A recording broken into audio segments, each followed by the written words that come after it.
नमस्कार. या व्हिडिओमध्ये आपण सूर्यग्रहणाविषयी संपूर्ण माहिती जाणून घेणार आहोत की सूर्यग्रहण कधी आणि कुठे लागणार आहे. सूर्यग्रहण भारतात दिसणार आहे का, याचा सूतक काळ काय आहे किंवा याचे नियम आपण पाळावेत की नाही. तर ही सर्व माहिती जाणून घेण्यासाठी हा व्हिडिओ शेवटपर्यंत बघा, कुठेही स्किप न करता. आणि जर चॅनलवर नवीन असाल तर सबस्क्राईब करायला विसरू नका. सूर्य, चंद्र आणि पृथ्वी एका सरळ रेषेत आल्यावर चंद्र, पृथ्वी आणि सूर्याच्या मध्ये येतो व सूर्याचा प्रकाश पृथ्वीवर पोहोचू शकत नाही, तेव्हा सूर्यग्रहण होते आणि याला सूर्यग्रहण म्हणतात. तर यंदा 21 सप्टेंबर 2025 वार रविवारच्या दिवशी सूर्यग्रहण लागणार आहे. जर आपण भारतीय प्रमाण वेळेनुसार बघितलं तर भारतीय प्रमाण वेळेनुसार रात्री 10:59 वाजता सूर्यग्रहण सुरू होईल. तर जास्तीत जास्त ग्रहण हे पहाटे 1:11 वाजता म्हणजे सुरू राहील आणि समाप्ती जी आहे ग्रहणाची तर ते 3:23 वाजता होईल.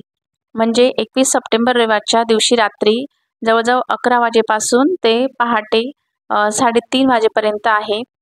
तर त्यामुळे आणि या सूर्यग्रहणाचा जो प्रकार आहे तर तो आहे खंडग्रास सूर्यग्रहण. हे ग्रहण उत्तर अमेरिका, युरोप आणि आर्क्टिक भागात दिसेल.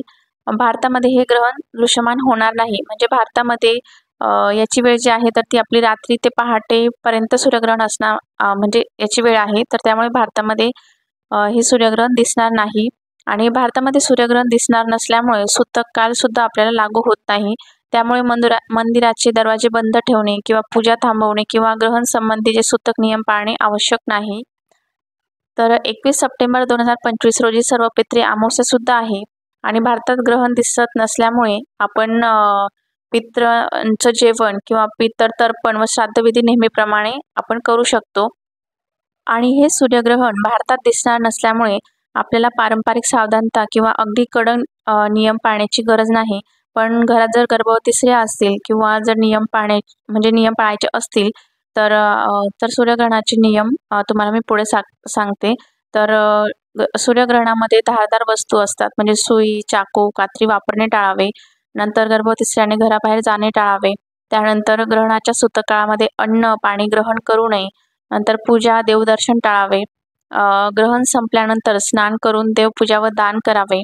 आणि जर समजा आता इतक्या रात्रीच्या वेळेस काही लहान मुलं असतील किंवा गर्भवती स्त्रियांना सपोज भूक लागली असेल किंवा काही खाण्याची इच्छा वगैरे असेल तर अन्न पदार्थांवर कुशा किंवा तुळशीचे पान ठेवावे. तसेच पाण्यामध्ये सुद्धा तुम्ही तुळशीचे पान वगैरे टाकून ठेवू शकतात.